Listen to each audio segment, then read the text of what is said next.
Washington, America में एक भूत ने अपनी मर्डर मिस्ट्री सुलझाने में पुलिस की मदद की थी।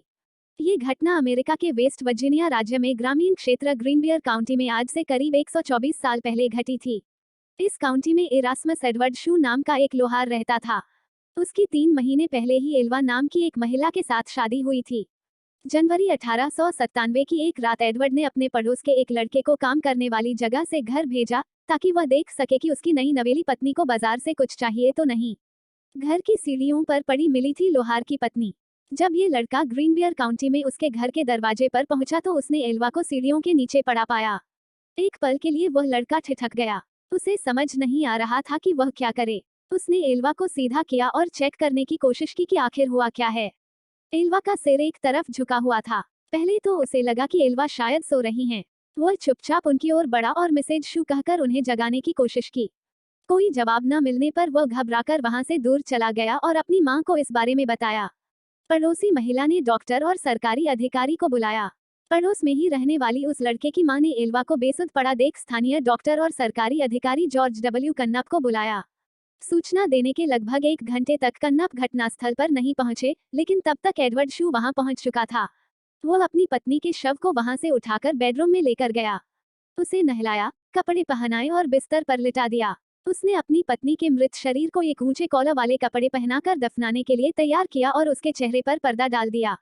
पति ने मृत पत्नी के शरीर की पूरी जांच नहीं करने दी। इस दौरान सरकारी अधिकारी और मौत के मामलों को देखने वाले स्थानीय डॉक्टर जॉर्ज डब्ल्यू कन्नप भी पहुंच गए। उन्होंने मृतक महिला के शरीर की जांच शुरू कर दी। उस दौरान पति एडवर्ड शू अपनी पत्नी के सिर को गोद में रखकर रोता रहा। जब कन्नप ने एल्वा के सिर और गर्दन की जांच करने का प्रयास किया तो एडवर्ड शू नाराज हो गया और गुस्सा दिखाने लगा। कन्नप शू को नाराज नहीं करना चाहते थे, इसलिए वे चुपचाप वहां से चले गए। उन्होंने एल्वा के बाकी शरीर की जांच के दौरान कुछ भी गलत नहीं पाया था। कन्नप कुछ हफ्ते पहले के एल्वा का इलाज भी कर रहे थे, इसलिए उन्होंने मृत्यु के कारण को अचानक आई बेहोशी करार दिया। उन्होंने बाद में इसे गर्भावस्था से जुड़ी परेशानियों से जोड़ दिया। एल्वा के शरीर को लिटिल सेविल माउंटेन के उसके बचपन के घर ले जाया गया और दफनाया गया। ताबूत में भी एल्वा के सिर और गर्दन को शू ने किसी और को न तो छूने दिया और न ही देखने दिया। हालांकि उसके इस अजीब व्यवहार को लेकर वहां मौजूद लोगों में कोई शक नहीं पैदा हुआ। एल्वा की मां को अपनी बेटी की मौत पर नहीं था यकीन। एल्वा की मां मैरी जेन हीस्टर को छोड़कर हर कोई इस मौत को प्राकृतिक मान रहा था। वह शू को कभी पसंद नहीं करती थी और उन्हें बिना सबूत के भी यह यकीन हो गया था कि शू ने ही उसकी बेटी की हत्या कर दी है। पर बड़ी बात यह थी कि सिर्फ एल्वा ही बता सकती थी कि उसके साथ क्या हुआ था। ऐसे में मैरी जेन हीस्टर ने एल्वा की आत्मा से बात करने का फैसला किया। उन्होंने आत्मा को बुलाने के लिए कई विशेष पूजा और प्रार्थनाएं शुरू कर दी। कई हफ्तों तक सुबह शाम प्रार्थना करने के बाद उसे एल्वा की आत्मा से उत्तर मिला। मां ने अपनी बेटी के आत्मा को बुलाया।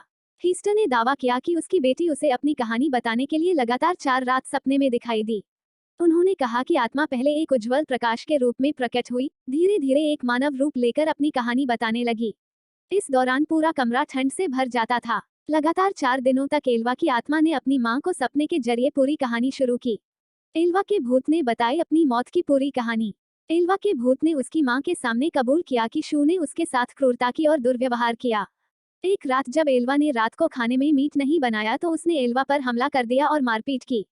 शू ने मारपीट के दौरान एल्वा की गर्दन तोड़ दी थी, जिसके बाद एल्वा के भूत ने अपना सिर पूरी तरह से पीछे घुमाया और वहां से चली गई। इस घटना के बाद एल्वा की मां पब्लिक प्रोसिक्यूटर जॉन प्रेस्टन के पास गई और मामले को फिर से खोलने की अपील की। प्रेस्टन ने भूत के बारे में उसकी कहानी पर विश्वास किया और आसपास के लोगों से पूछताछ शुरू कर दी। सरकारी वकील ने शव को कब्र से निकलवाकर जांच करवाई। शू के पड़ोसियों और दोस्तों ने एल्वा के अंतिम संस्कार के दौरान उसके अजीब व्यवहार के बारे में सरकारी अभियोजक प्रेस्टन को बताया। डॉक्टर कन्नप ने भी स्वीकार किया कि उन्होंने एल्वा के शव की पूरी तरह से जांच नहीं की थी। प्रेस्टन के लिए ये दोनों बयान शव के फिर से परीक्षण के आदेश को पाने के लिए पर्याप्त थे। उन्होंने कोर्ट के आदेश से शू की आपत्तियों के बावजूद शव को कब्र से बाहर निकलवाया और जांच के लिए मोर्चरी लेकर गए। गर्दन और सिर पर मिले निशानों से पति साबित हुआ दोषी। एक स्थानीय समाचार पत्र द पोकाहोंट्स टाइम्स ने बाद में रिपोर्ट किया कि गले पर उंगलियों के निशान पाए गए थे, जिससे पता चला कि एल्वा की मौत दम घुटने से हुई थी। उसके गर्दन पर गला घोंटने के निशान पाए गए थे, जिससे गर्दन की नस और कोशिकाओं को काफी नुकसान पहुंचा था। गर्दन की हड्डी भी टूटी हुई मिली, जिसके बाद इस मौत की विस्तृत जांच की गई और शू को उसके मौत का गुनाहगार माना गया।